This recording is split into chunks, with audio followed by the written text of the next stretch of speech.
Welcome to 3rd and 21. This show we do two things. Talk about college football, try to have a little fun. Talk about college football, try to have a little fun. We've got the full crew here. We have Caleb, the ground. We have Landon, the almanac, and putting it all together and cutting it up and making it look right. Landon Bass behind the glass. Hey, today we're going to talk about college head coaches. Next week we're going to do a show on quarterbacks. Thirdly, we'll do a show on overall experience. Three things that really go a long way in determining who will be in the KPI Top 12 at the beginning of the season. Kick it off for us, Allman Brothers.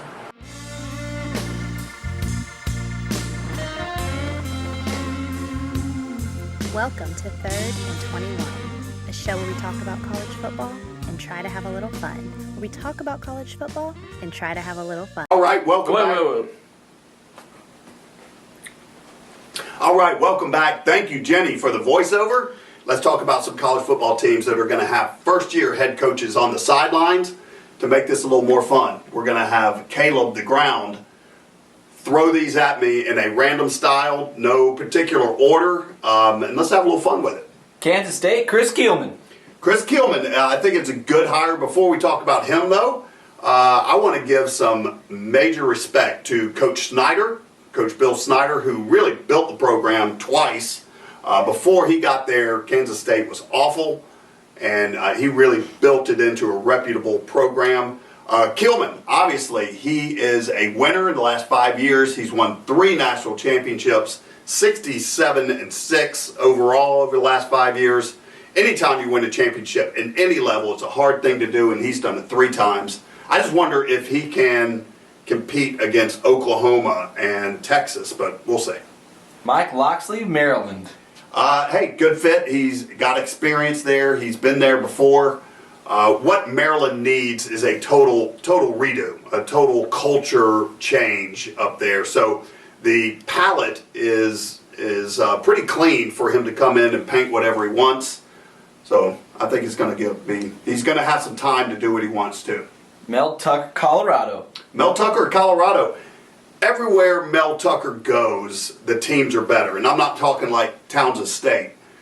We're talking Ohio State, Alabama, Georgia. Everywhere he went, the teams were better when he was there. So he's obviously a great coach.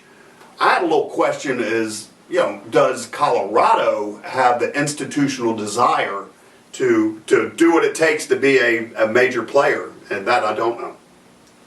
Neil Brown, West Virginia. Hey, Neil Brown from West Virginia, when he was at Troy, was 31-9 over the last 4 years. His teams went to LSU and won. Team went to Nebraska and won. They were never intimidated. I think West Virginia gets a better football coach, not necessarily a better offensive mind, but a better football coach. And Neil Brown, good hire, West Virginia. Matt Wells, Texas Tech. I think Texas Tech in a couple years is going to look back and kick themselves for running off or not making it work with Cliff Kingsbury. Matt Wells, he had Utah State playing tough the last couple of years. So Manny Diaz, Temple. Manny Diaz, Miami. Miami. He was at Temple for like 4 hours before he came back to Miami. Here's the deal: everybody in the ACC is playing for second place. Can Manny Diaz get it back? It was not that long ago when Miami was ranked number 4. They had slaughtered Notre Dame at national television at night. Then they went out and lost 3 games in a row and started last season with the slaughter job against LSU. But when Miami thinks they're good or they really are good, they've got a swagger that's different than just about anybody else. So we'll see how he does. Les Miles, Kansas. I'm so glad Les Miles is back. Les Miles needed a place to coach. Kansas needed a name that could get them out of the funk where they're at. I think it's going to be great. Nobody's expecting Kansas to go to the college football playoffs. If Les Miles can get them to a bowl game, if he can get them to the Sun Bowl or Shreveport, they're going to be ecstatic. They just want somebody not to embarrass them until basketball season starts. Mac Brown, UNC. Interesting because, obviously he was a coach there before, but I thought he was comfortable just talking about college football, but obviously he still has the itch, so hey, go get him, Grandpa. Ryan Day, Ohio State. Well, like many things with The Ohio State University, we have to put an asterisk beside it because Ryan Day coached the first 4 games of last season and really had them playing at a high level. They played as the best football they played all season when he was coaching outside of the Michigan and the Rose Bowl. So the keys to the hot rod that is The Ohio State University is now in Ryan Day's hands, so we'll see what kind of driver he is. 404 The Culture, Jeff Collins, Georgia Tech. Hey, Jeff Collins is a salesman. You know, when we hear him talking, he seems like he can sell the Georgia Tech program. He's an Atlanta guy. He understands Georgia Tech and where it fits in the state. But the question is, how do you turn a battleship around? And it is very slowly. I mean, he's got to totally rebuild that offense from a triple option to a more conventional style. But hey, he can sell, that's for sure. So, tell you what, we're going to call our first time out. When we come back, we're going to talk about some second-year head coaches. Don't go anywhere. Good job, man. Yeah. Man, that's a lot of words, you know? You did great. I think Jeff Collins is going to have a hard time with Georgia Tech. 5, 4, 3, 2, 1. Welcome back. Always want to say thank you to the people at American Health Imaging. Remember, it's your health, it's your money, it's your choice. AmericanHealthImaging.com. I'm not just a spokesperson, I am a customer. Hey, let's go straight to second-year head coaches. Again, Caleb the Ground is going to bring them to me in a rapid-fire style, and we're going to see what we can learn about these guys. Florida State, Willie Taggart. Hey, listen, Willie Taggart goes 5-7, misses a bowl game for the first time since 1981 for the Seminoles. The worst part about it is they went 5-7 and they were boring. You know, he needs to pick it up. Florida, Dan Mullins. Hey, if we were doing this show in January or February, I would be 2 thumbs up on the scale for Dan Mullen. But they come off a 10-win season. They beat Florida State. They beat Michigan in the Chick-fil-A Bowl.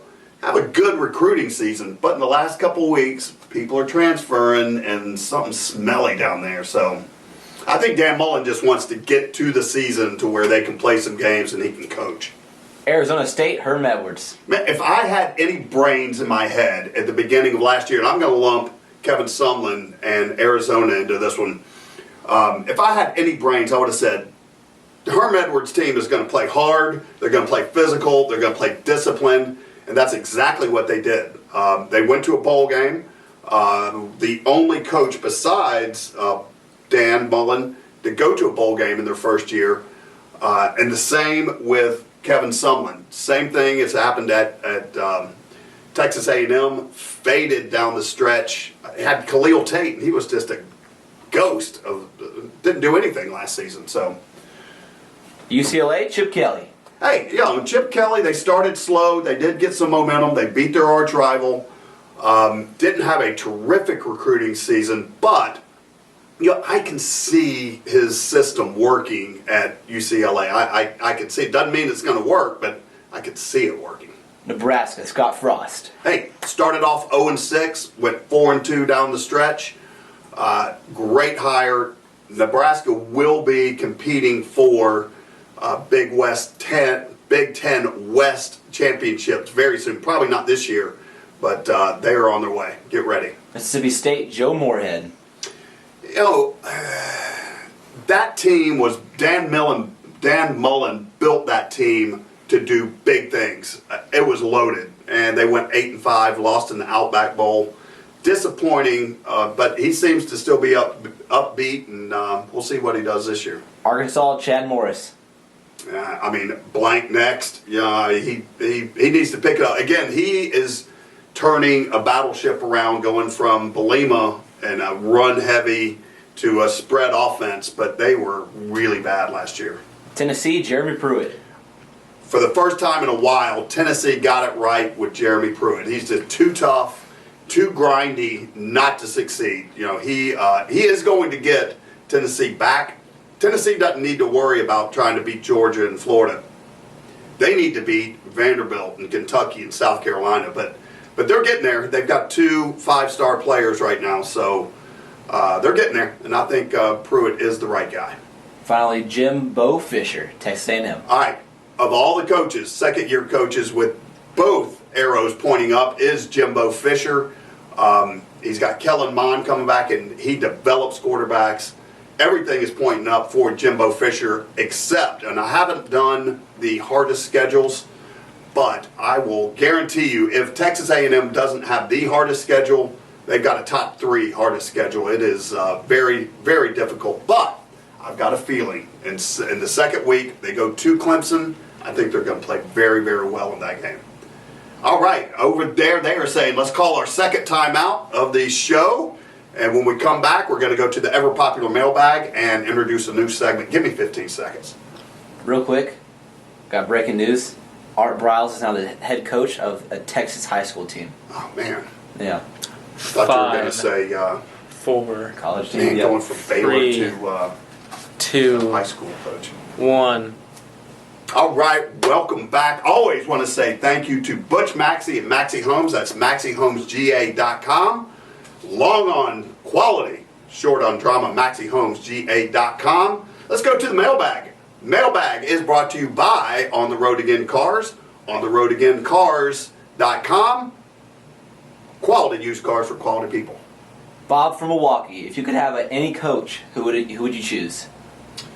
If I could have any coach, who would I choose? I guess you got to define the question down a little bit.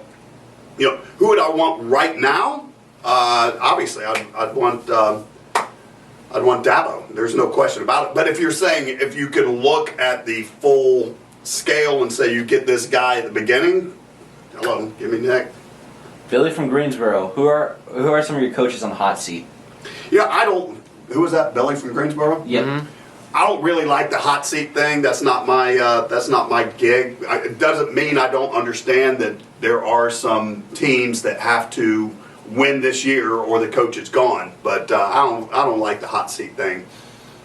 For me, to answer your question, the hot seat begins and ends with Clay Helton at USC. Last year, 5-7, missed the bowl. That cannot happen at USC, and it won't happen at USC. But I mean, I think that even if he goes 8 and he's got to win 9 games, I think, to keep his job. So that's a pretty darn hot seat. Hey, with that, we are going to go to a new segment. This is going to be pretty cool. We call it the Wheel of Rivalry. We wrote down 50 college football rivalries. The Ground is going to pull one out, and we're going to talk about it. So, with no further ado, first on the list. Okay, and it is Bama versus Auburn. No way. Yeah, first one out. First one. Look, I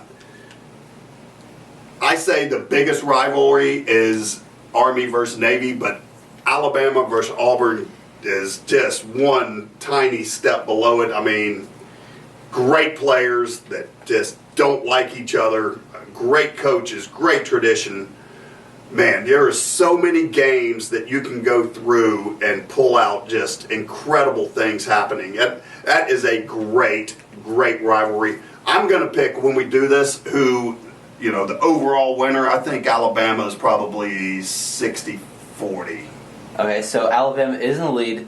They have 10 more wins, which Alabama having 46 and Auburn having 36. 46-36, so I'm Yeah. no math major. So is that around 60%? It is 56, so you're pretty close, yeah. I'll take it. Yeah. I'll take it. I'll take it. Hey, listen, the clock on the wall is saying we need to wrap this thing up. Listen, we're going to come back next week with quarterbacks. So get ready for that. Have a great Memorial Day. We'll talk to you soon.